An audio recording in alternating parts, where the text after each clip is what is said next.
para las personas que nos acompañan vía remota. Pues para quien no me conoce, mi nombre es Adayoti y estoy aquí para compartirles hoy un poquito sobre el tema que estamos viendo en esta serie que empezamos hace una semana. La serie que empezamos hace unas semanas, ¿alguien se acuerda de cómo se llama?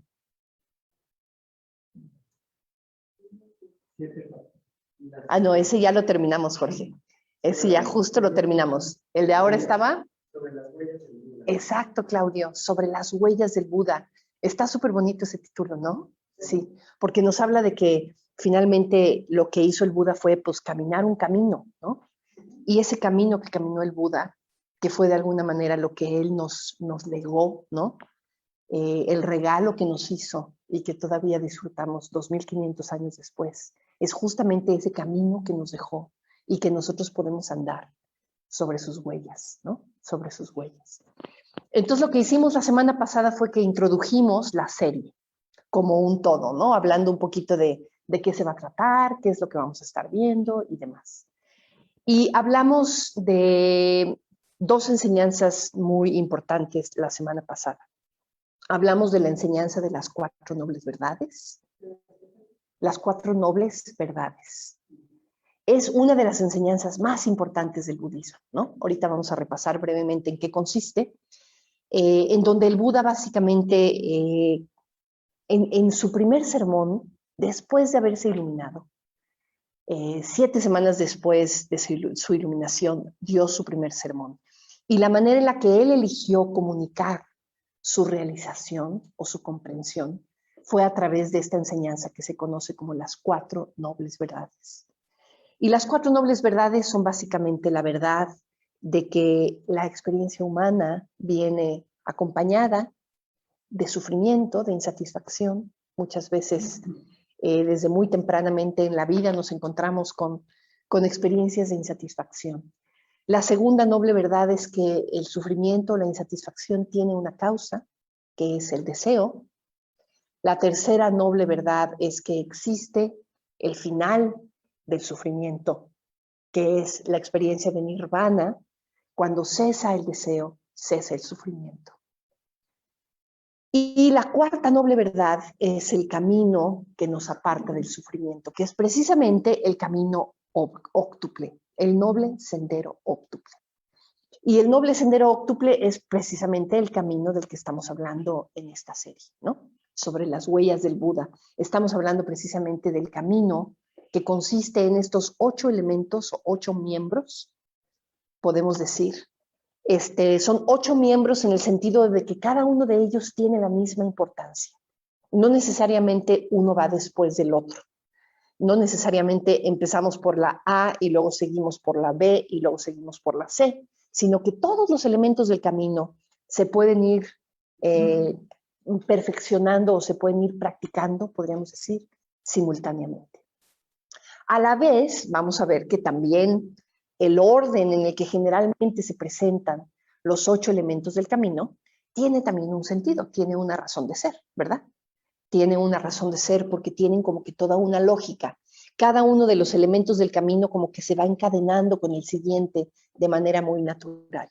Y es este camino de estos 8 elementos, estos 8 miembros, el que vamos a estar viendo a lo largo de estas sesiones de los jueves. El camino está compuesto por estos 8 elementos, ¿no?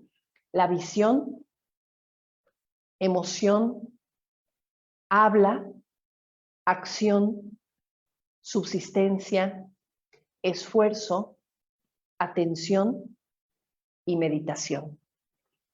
Estos son los 8 componentes del noble sendero óctuple. Y generalmente todos vienen acompañados de un calificativo. Pues, ¿por qué mi computadora hace esto?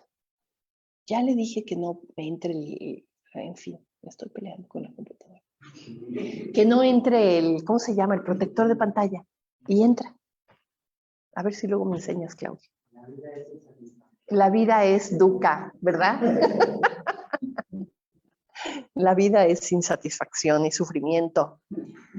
Y mi computadora también. Bueno, decía yo, todos estos elementos del camino óctuple generalmente llevan no nada más la palabra visión, sino un calificativo, un apellido, que es la palabra sama.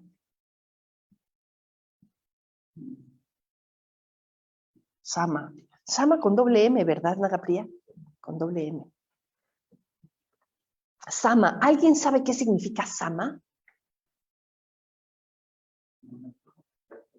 Perfecto, perfecto, ¿verdad? Es una de las traducciones. Pero ¿alguien conoce otras traducciones de la palabra sama? Correcto. Correcto, claro, podría ser, pero no es la traducción más adecuada. Fíjense, una de las traducciones de la palabra sama es perfecto, correcto, también total, integral, completa, completo, ¿sí? Entonces decimos que queremos cultivar una visión sama, una emoción sama, un habla sama, ¿sí? Un habla, y muchas veces lo traducimos como correcto o perfecto, ¿no? Una visión correcta, una emoción correcta, un habla correcta, y así sucesivamente, ¿verdad? Pero es padre, digamos, como saborear un poquito a qué se refiere la palabra sama, porque a veces si lo traduces como correcto, pareciera que es la palabra correcto como un opuesto de la palabra incorrecto, ¿no? Y eso sería, digamos, como una interpretación pues, más o menos limitada de lo que significa la palabra sama. Sí, puede asociarse con correcto, pero también puede asociarse, a mí me gustó hoy que estaba leyendo este libro de Sangharakshita, que es muy bonito, que se llama Visión y Transformación. Justamente las primeras palabras de este capítulo hablan sobre la traducción de la palabra sama. Y me gusta mucho como dice él, total, integral, de tal manera que podemos cultivar. ¿En qué consiste cultivar el camino óctuple? Es un camino que se practica, es un camino que se lleva a la vida. No, en ese sentido es un camino que caminamos porque lo traemos a nuestra vida, lo practicamos. Entonces, practicamos visión sama, visión total o visión integral o visión perfecta, ¿no? Perfecta, es decir, aquello que es completo, que no le falta nada, que es apropiado, que es adecuado, ¿no? Cualquiera de todas esas traducciones es una buena traducción para la palabra sama. Entonces, hoy vamos a hablar de sama visión, de sama ditti. La palabra para visión es ditti. Sama ditti. Visión total o visión perfecta, visión correcta, visión apropiada. Qué bonitas, ¿verdad? Qué bonitas. ¿Cuánto informa, no? ¿Cuánto informa simplemente el poder acariciar durante un ratito las palabras y ver hacia dónde apuntan, ¿verdad? Entonces, bueno, ahí tenemos Sama Ditti, visión. Voy a borrar por lo pronto las otras, pero la semana que entra vamos a hablar del tema de la emoción o la motivación correcta, la motivación perfecta, ¿no? Aquello que nos impulsa. Vamos a hablar de eso. Y así poquito a poco vamos a ir hablando de aspectos que, si se fijan, tienen que ver con ética, tienen que ver con meditación también, ¿no? Y en particular, estas dos etapas o estos dos elementos del camino tienen que ver con el cultivo de sabiduría, lo que en el budismo se conoce como sabiduría, que es una comprensión muy, muy particular de esa palabra. Por cierto, ahorita está a punto de empezar un curso que vamos a tener los viernes, que se llama así, ¿no? La sabiduría en el budismo. Visión clara. Yo creo que por eso te quedaste con la idea de la palabra clara, ¿verdad? ¿Cómo? Sí. Por el curso de los viernes, que se llama así, visión clara. La sabiduría en el budismo. Y bueno, efectivamente habla de esa visión, justamente habla de esa visión. La visión que tiene que ver con una visión que es total, que es completa, que es correcta, que es integral. ¿Sí? Bueno. Visión. Pues fíjense, una cosa que podemos ver o de la que podemos tomar conciencia es que todos tenemos una visión de las cosas. Todos tenemos una cierta perspectiva, ándale, muy buena palabra, una cierta perspectiva desde la cual, tú dijiste, Fanny, perspectiva. Es que con eso de que se hablan escritos es que no les entiendo nada. No sé de dónde vino la voz. Una perspectiva. Sí, estamos viendo la existencia desde un punto de vista, ¿no? Estamos parados en un punto particular y desde ahí vemos. Entonces tenemos una cierta perspectiva de las cosas. Tenemos una serie de opiniones con respecto a la vida. Esa es nuestra perspectiva de la vida, ¿verdad? Tenemos una serie de puntos de vista, una serie de ideas, incluso de creencias. A eso se refiere visión, ¿verdad? La palabra diti muchas veces se traduce como comprensión correcta o comprensión perfecta, pero en realidad la palabra diti está asociada con el verbo ver. Entonces tiene que ver con visión, tiene que ver con punto de vista, ¿sí?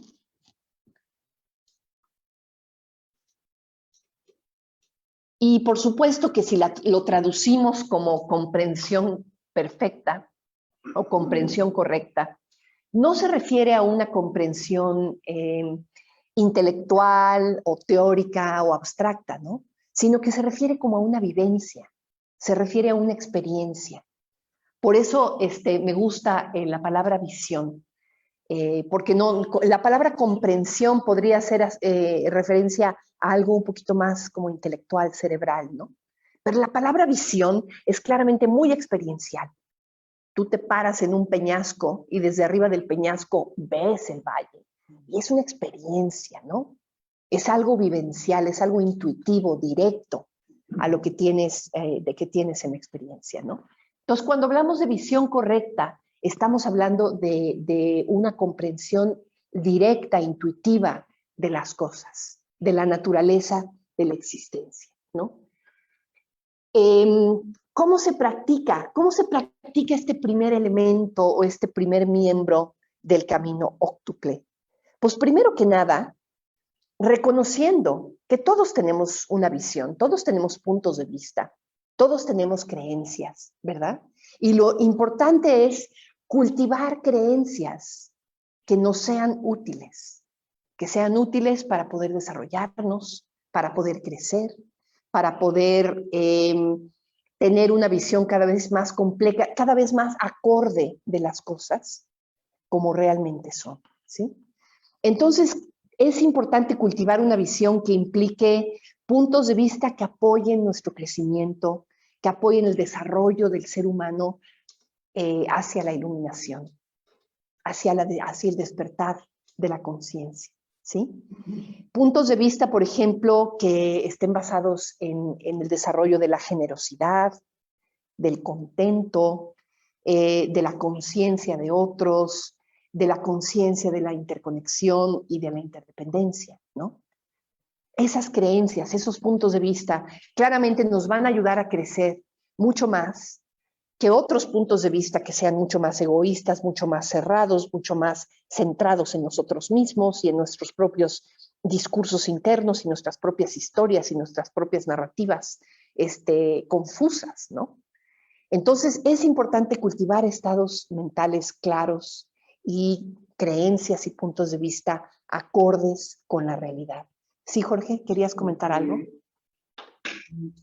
Lo de cultivar. Ajá.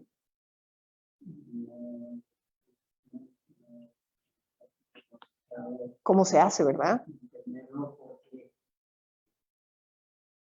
digamos, la visión es como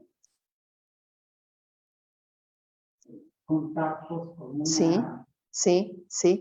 realidad Ajá. que desconocías la magnitud y te impacta, ¿no? O sea, Sí.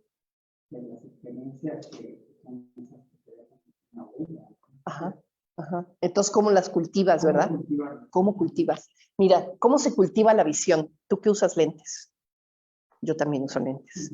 Entonces, ¿qué hago con mis lentes? Mira, ¿verdad? Se pueden limpiar, ¿no? Les ves y dices, uy, mira, ahí tiene una manchita, ¿no? Y cultivas, esa es una manera de cultivar visión correcta. Limpiar la visión.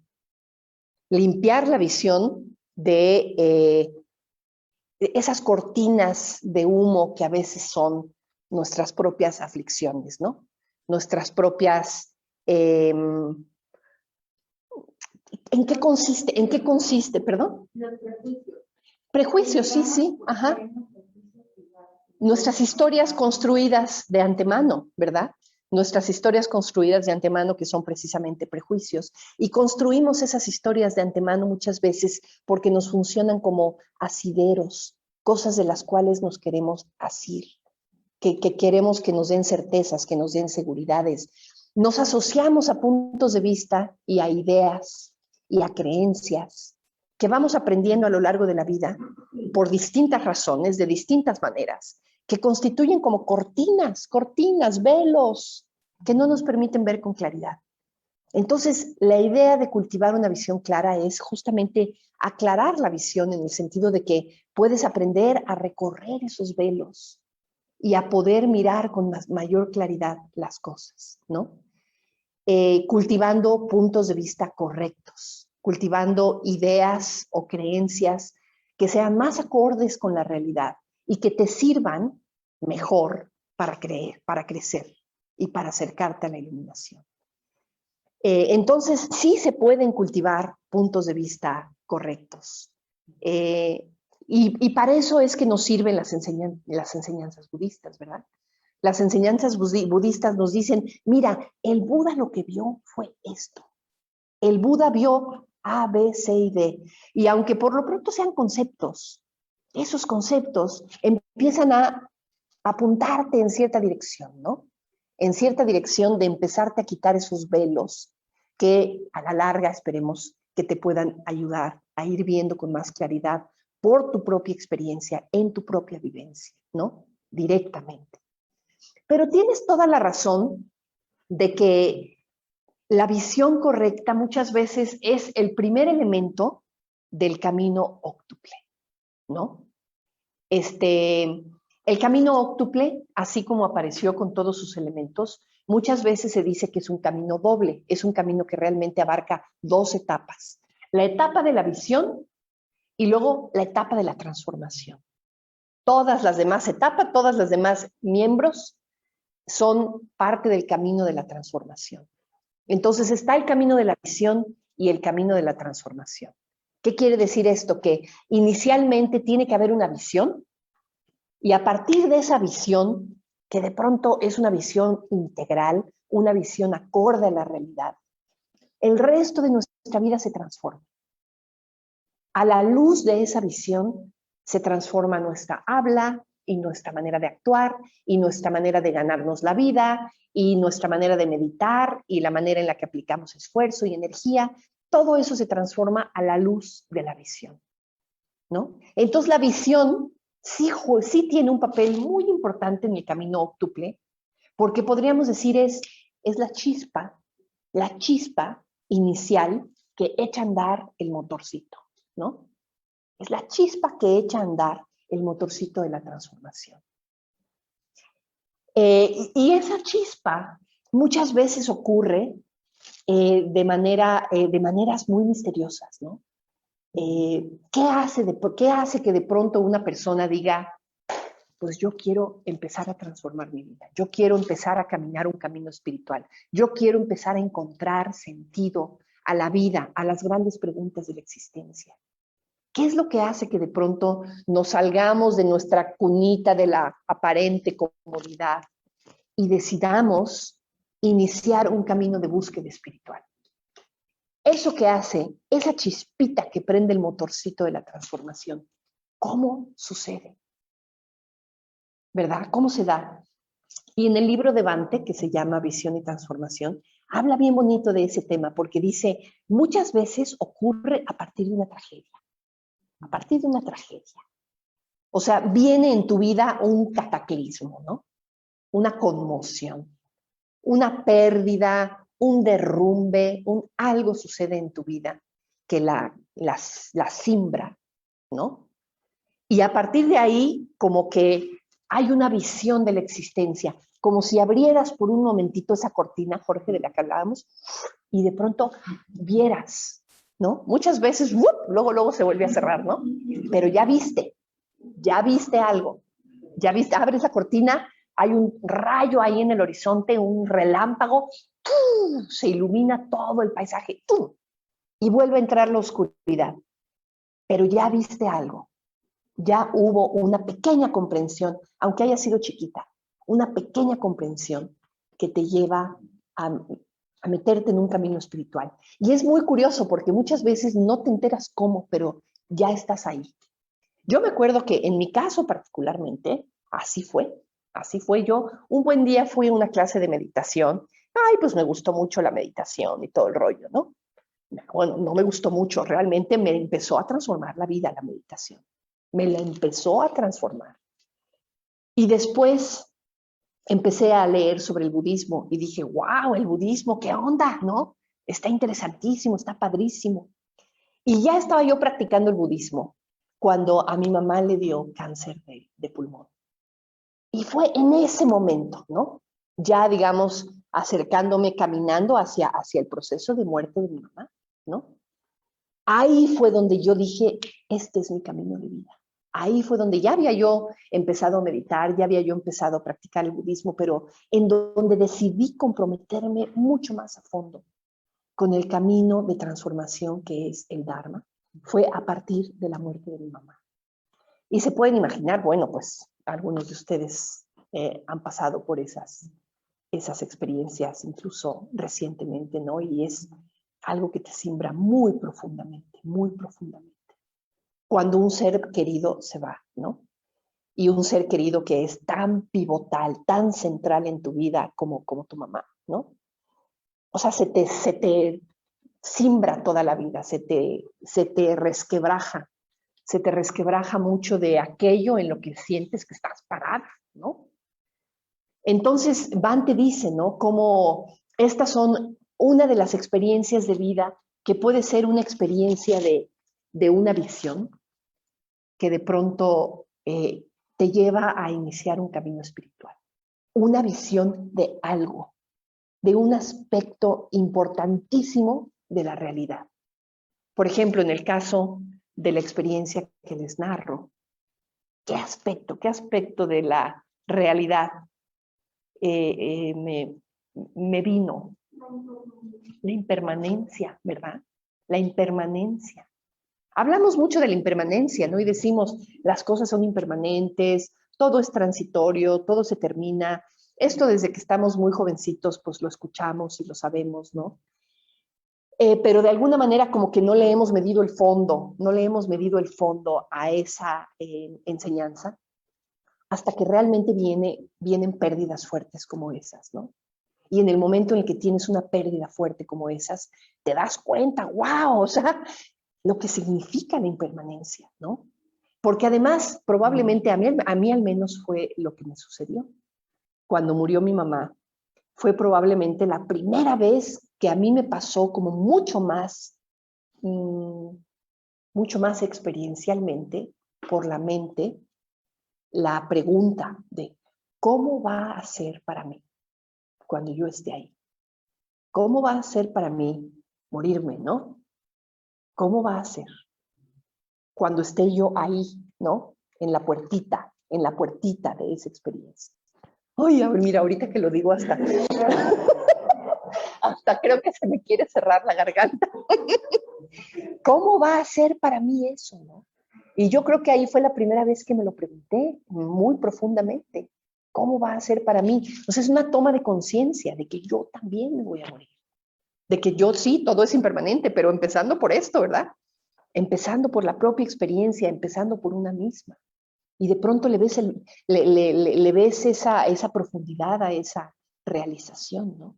Y para mí, esa fue esta pequeña chispazo de visión que me mandó derechito hacia un compromiso con un camino espiritual más a fondo, ¿no? El darme cuenta de la impermanencia más como en carne propia, más en carne propia. Y eso es uno de los elementos importantísimos de la visión, ¿no?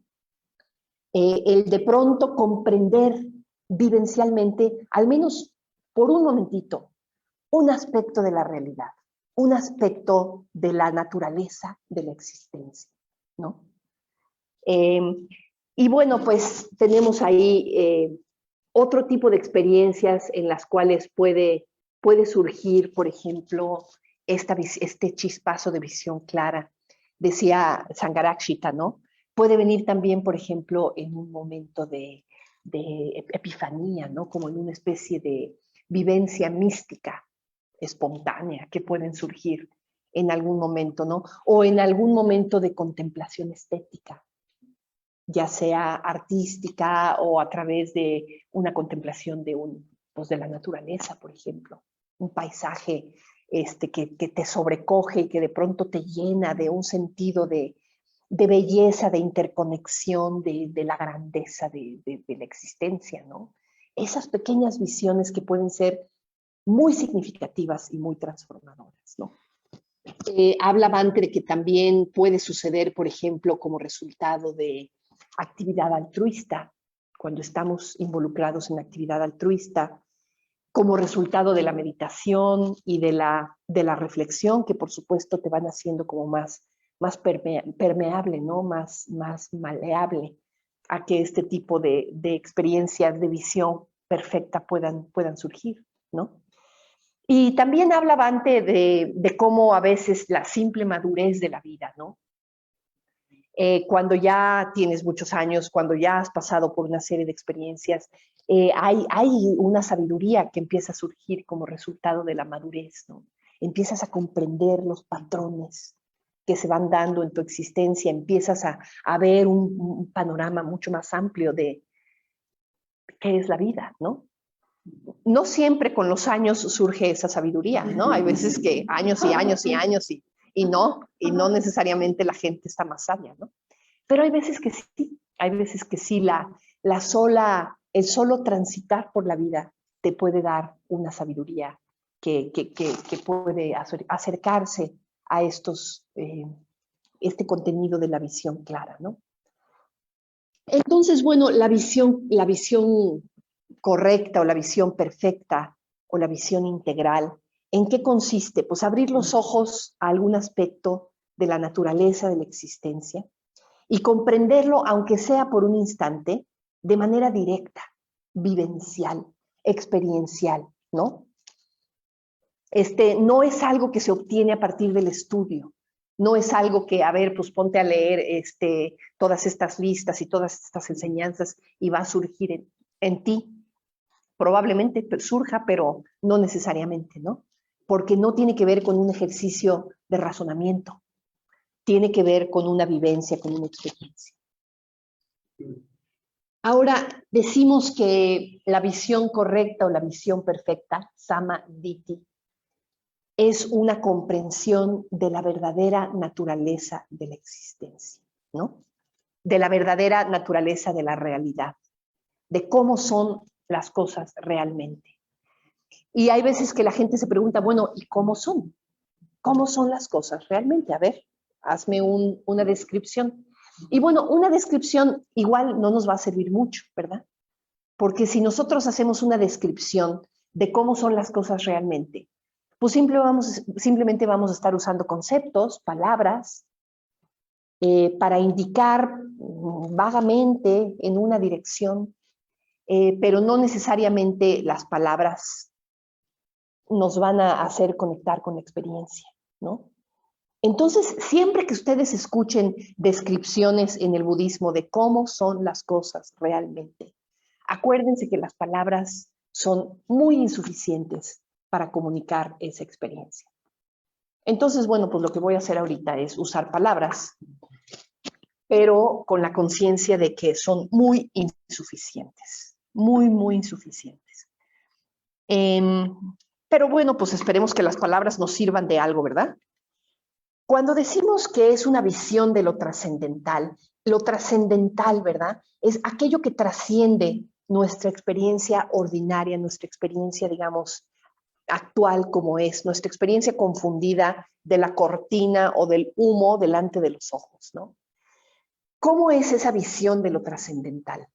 Y el Buda comunicó su visión de lo trascendental a través de un principio que se conoce como el principio de la coproducción condicionada.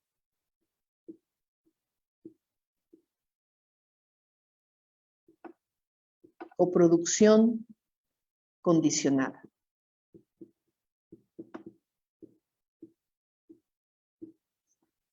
¿Alguno de ustedes conoce cómo se dice esto en Pali o en sánscrito? Claudio. Pratitya Samutpada.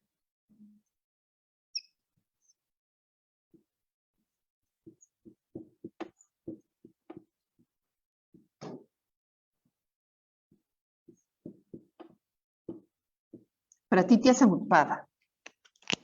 La coproducción condicionada. A veces también se le llama el surgimiento dependiente, a veces también se le llama la ley de la condicionalidad, a veces también la ley de la causalidad, aunque esa traducción no me gusta mucho, pero la coproducción condicionada es, de alguna manera, se dice que cuando el Buda se iluminó, de esto fue de lo que se dio cuenta. Esta es el contenido, digamos, de la experiencia de iluminación del Buda. ¿De qué se dio cuenta el Buda?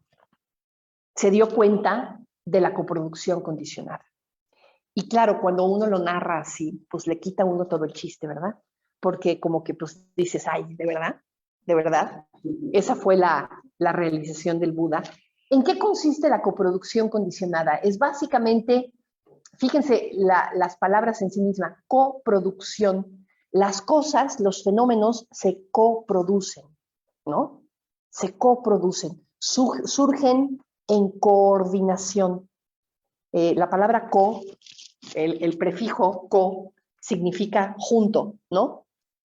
Las cosas se producen juntas, surgen juntas, de manera condicionada, ¿sí? Es decir, a partir de condiciones previas. Entonces, a partir de condiciones previas, los fenómenos surgen como coordinadamente, ¿verdad? Se producen coordinadamente a partir de condiciones previas. Todo surge a partir de condiciones previas. Todo surge a partir de que entran en juego una serie de piececitas del rompecabezas, y en el momento en el que las piececitas de un rompecabezas se ensamblan, el fenómeno se produce, ¿no? Y eso se aplica a todos los fenómenos de la existencia, a todos. Al fenómeno que llamamos vida humana, al fenómeno de una vela, al fenómeno de un tapete y al fenómeno de la mente humana. Fíjense, también el fenómeno de la mente humana. La mente humana es también un fenómeno que se coproduce a partir de condiciones previas, ¿sí?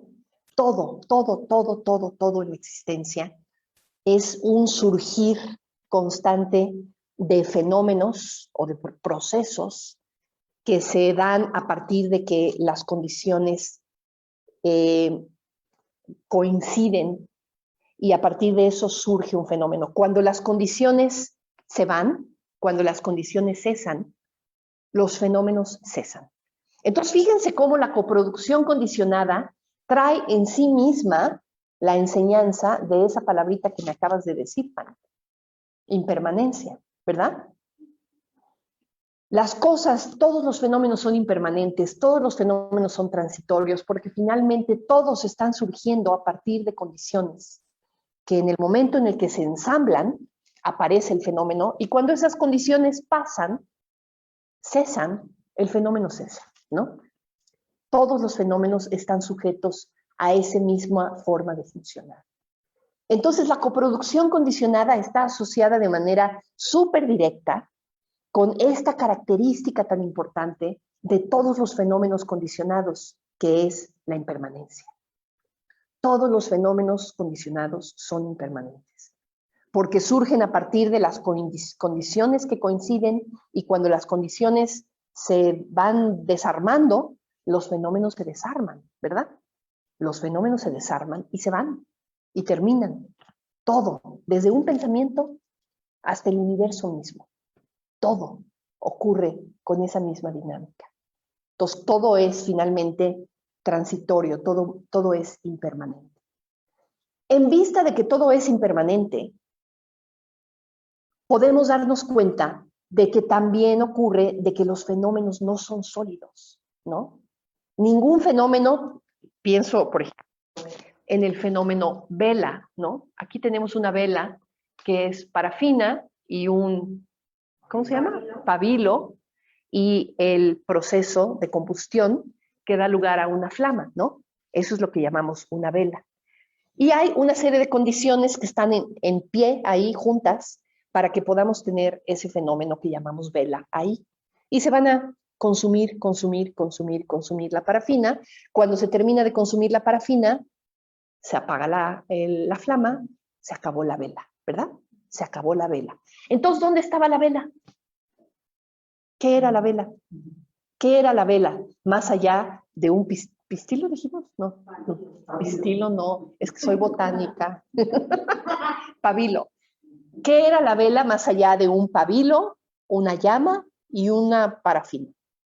No había tal cosa más que una serie de cosas que de pronto coincidieron en el tiempo y en el espacio. No hay ahí una esencia de algo que se llame vela. No existe la esencia vela. Existen solamente esos componentes, esas condiciones que momentáneamente coinciden, dan lugar al fenómeno y luego se van.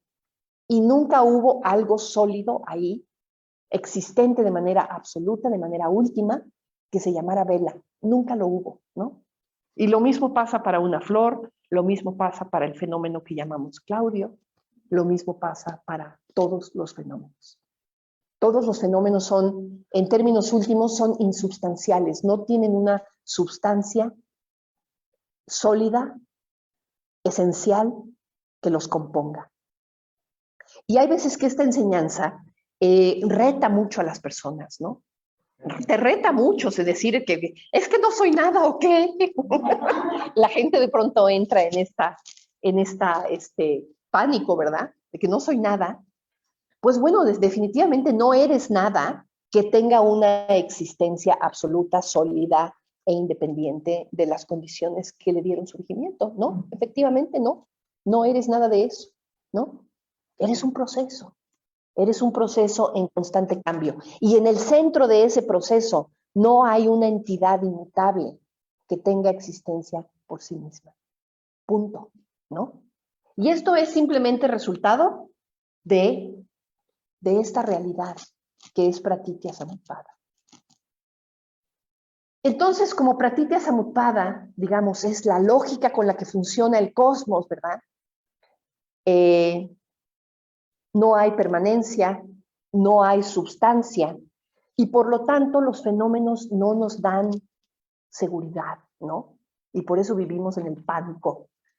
Por eso tenemos esta experiencia a veces de insatisfacción, de sentirnos perdidos, de sentirnos en la incertidumbre, de sentirnos un poquito en el aire, ¿no?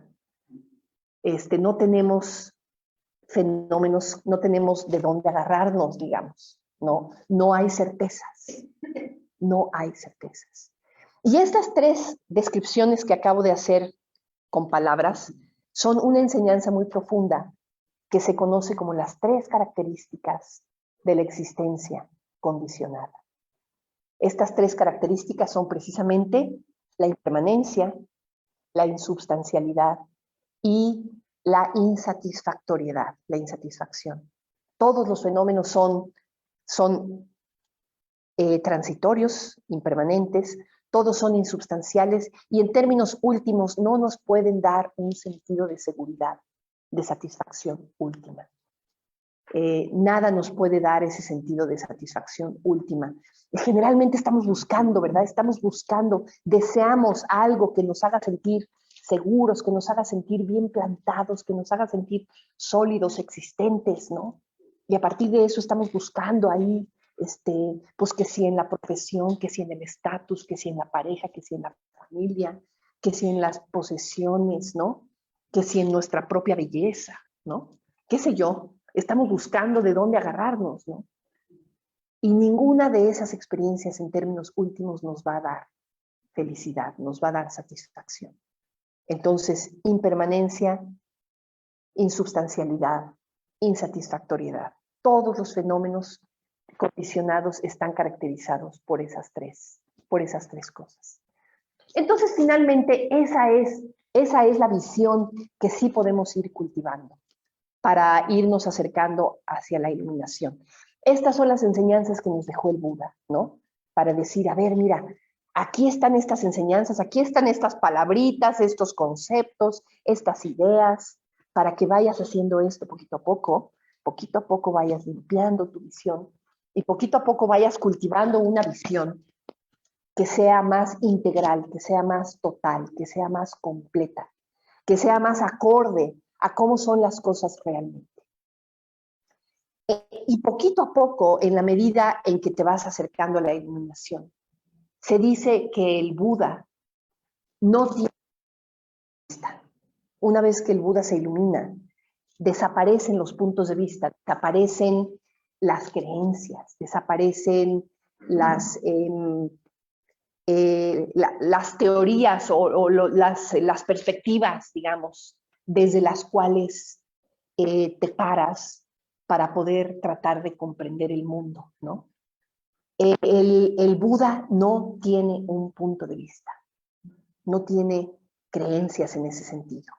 El Buda está en contacto directo con lo que es, ¿no? No le hace falta la perspectiva, no le hace falta pararse en el peñasco para desde ahí ver, porque el Buda está ahí, el Buda está en contacto con lo que es directamente, ¿no?